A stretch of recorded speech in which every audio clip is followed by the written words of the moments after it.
If you're interested in what I look like in real life and want to learn more about me, then follow my Instagram page at Joe the Insomniak.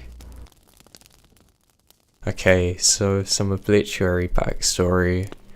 I live in a tiny town in northern Kentucky. When I say tiny, I mean microscopic. Nice neighborhood, if a little stereotypical southern, low crime rate, everyone knows each other, lots of fundamentalists, lots of pickup trucks. Not my cup of tea as an adult, but on the whole, it felt very safe to grow up in. You walk to school, no school bus. The city is so small. You can get from one end to the other in about 20 minutes on foot. It's a big football town too. Not much else to do really. The biggest points of interest are the church, football pitch, Kroger. Now this happened when I was 16 years old. It was a typical Friday night. I was home watching/hanging out with my brother, who was 9 at the time.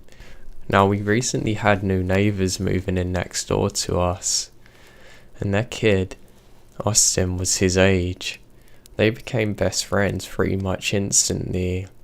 There's always a football game on Friday nights in season. The whole town is in there. Lots of my friends and his friends too. I wasn't partial to games. Once I had seen one, I seen them all. I would occasionally walk down to the field to meet up with some buddies and do stuff after, but that's about the extent of it. So my phone rings, my brother gets it, and I'm quite sure we're playing a video game of some kind.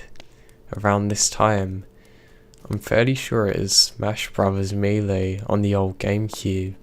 He was intimidatingly good for his age, and had a nice sibling rivalry going. He always ended up playing with Roy, I with Marth. These matches were absolute nail-biters. He then hangs up and tells me and Austin that there's a game with his folks, and can we pretty please go down and get him. I don't want to be down there in a huge crowd of sweaty rednecks, and told him so. But Jen, his mum says he can't walk home without us. He wants us to come and hang out. We can do a 3-person tournament. Come on, John, please. Ugh, fine, okay, let's go. It's a 10-minute walk maximum, and at least we wouldn't have to stay. We decide that we'll go down, and we're grabbing Austin, and then we're noping it back to play some more Melee. We head off our dead street, hang a left, and start down the main road. The sports complex is on the road. It's just at the bottom of a hill. It was about twilight, and from the top of the hill, we could already hear the marching band and cheering. I didn't see many folks around, but nothing looks unusual. I really didn't expect to see anyone. Pretty much everyone was down at the game. Looking ahead, I could see parked cars lining the streets, with the bulk of them by the right turn off to the sports complex. He's doing the typical kid brother thing as he walks. Hey Jen, did you know owls can turn their head almost completely around?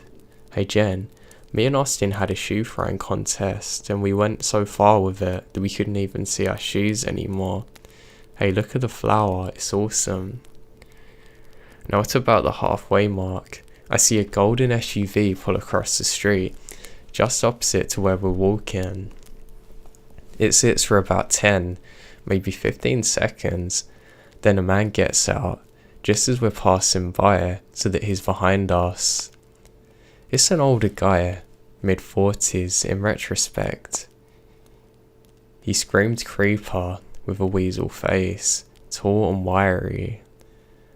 Weird smile, and at the time I didn't think twice, of course. Just a guy got into the game, probably to meet up with his family.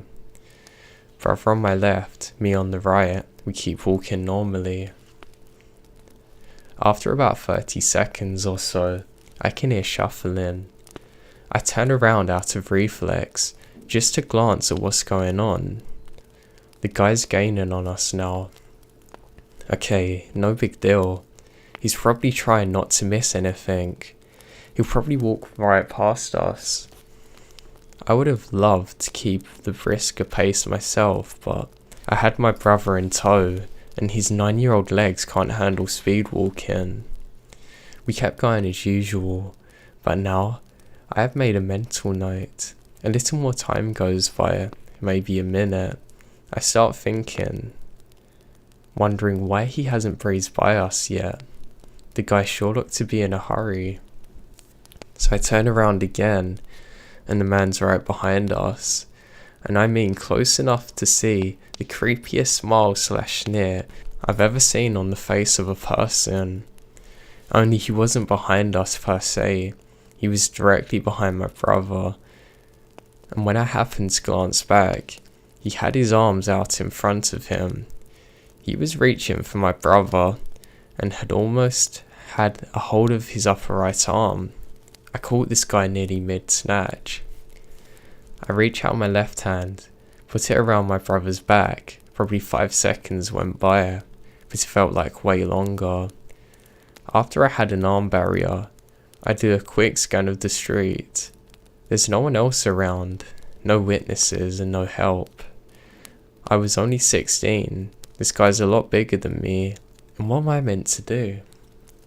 I lean down and say, as quietly and calmly as I can, "Come on, Ross, let's go there. I bet I can go faster than you." I start to speed walk, and so does my brother. I have my arm on his back, and I'm half pushing him, rushing him along as fast as he can walk. I can see the sports complex, and it's just down the hill. We're about a minute or so away at most. After about another 30 seconds or so, I'm not quite sure, the whole thing seems to go by in slow motion. I turn again. The guy's speed walking also. He's matching our pace to keep right behind my brother, and he's gaining. I really start to panic. He's really after us. There's no other explanation. I don't know him, and I almost caught him grabbing the kid. Now he's grabbing in the distance again. He's picking up speed, and he's grabbing and smiling, while sneering, almost a predatory look. I turn back around, and I see we are so close to the stadium, so close.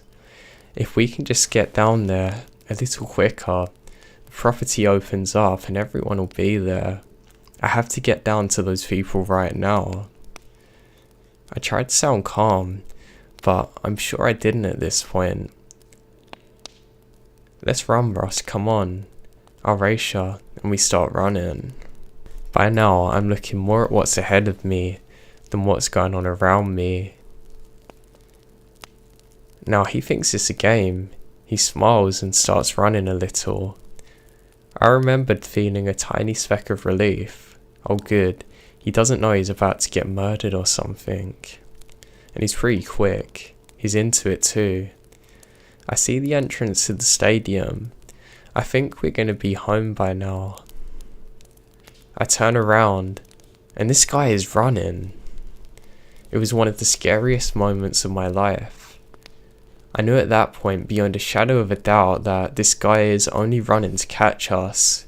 Well, not per se, but my brother. He started to gain, but he's not close enough yet.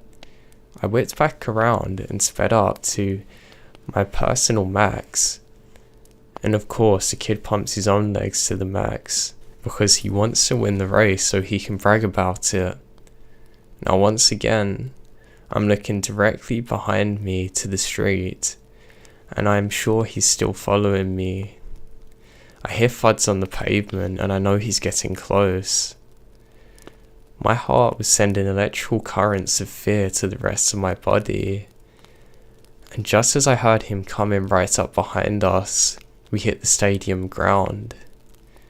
It was a sharp left turn, and bam, people. There were people everywhere. It was half time, and the adults were out in the smoking area talking. The guy comes right around the corner following us, and the second he turned the corner and saw all the people, he panicked. I could see the surprise and fear in his eyes. I had turned around at that moment to see where he was, and I looked right at him, his eyes and mine locked.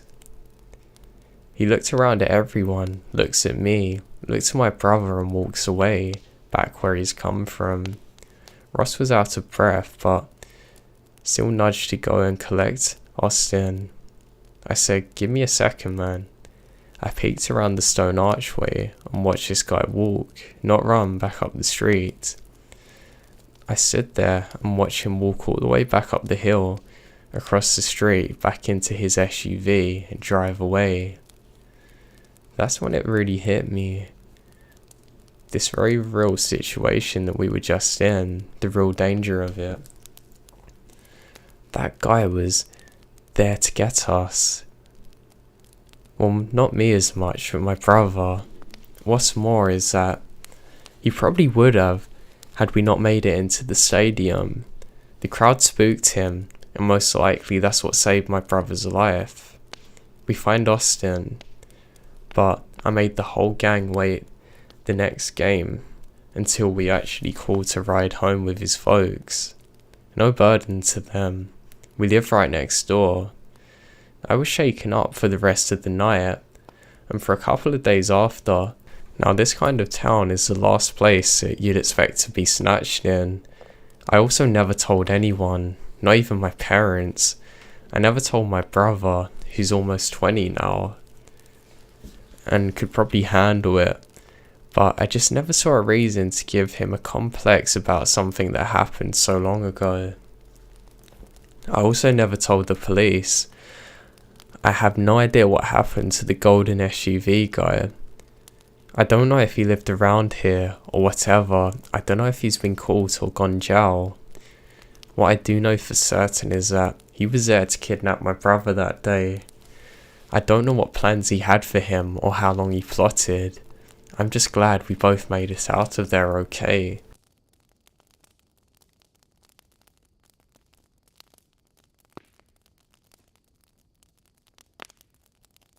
Now where I used to live, 2 doors up the street was a tiny house that didn't have a bedroom.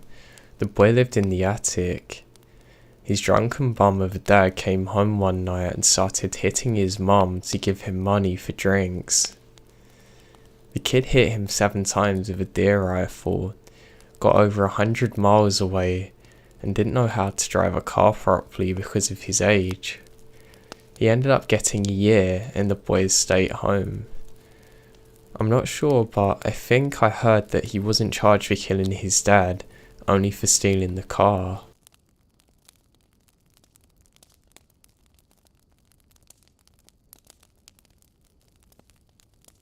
I used to live in a really small community. There was only about 300 houses where I lived. That's why this incident scared me so much. So there was a weird couple that lived down the road from us. We always avoided them, until one day that wasn't possible.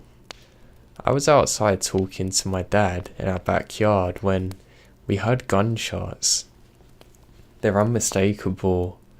They're definitely gunshots. Now at first we just think it's hunters around our land, so grab our guns to go and investigate. But we then realised that it could only have been coming from the neighbour's house. We slowly approach and can see some bullet holes in the door. We know something's terribly wrong. We call the police and it turns out that they got into an argument one day. The wife had enough and just shot the husband there and then. Crazy.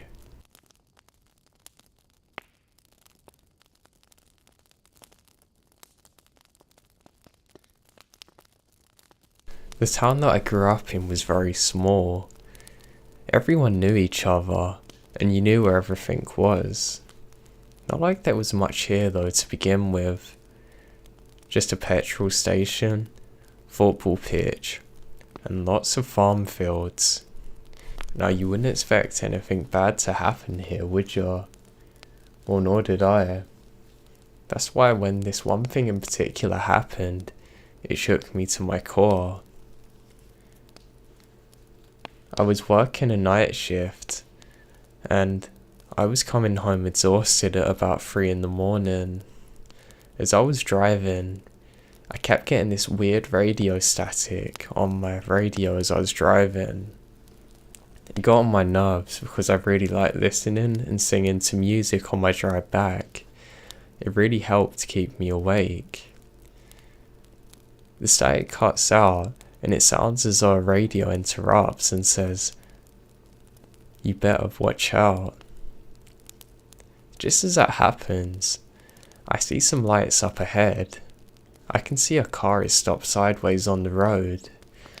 Now I've completely forgotten about what happened with the radio. I slow down as I'm about to get out, when suddenly the radio comes on again like normal. I can see 2 people laying on the road like they're dead. Something feels horribly wrong about this. I instantly slam my car into reverse and start to speed away. As I look in my rearview mirror, I can see them both stand up. I can then hear a radio sound again saying, "Damn, he got away." Now I have no idea how my radio picked up on their walkie-talkies or whoever else was there, but this terrified me.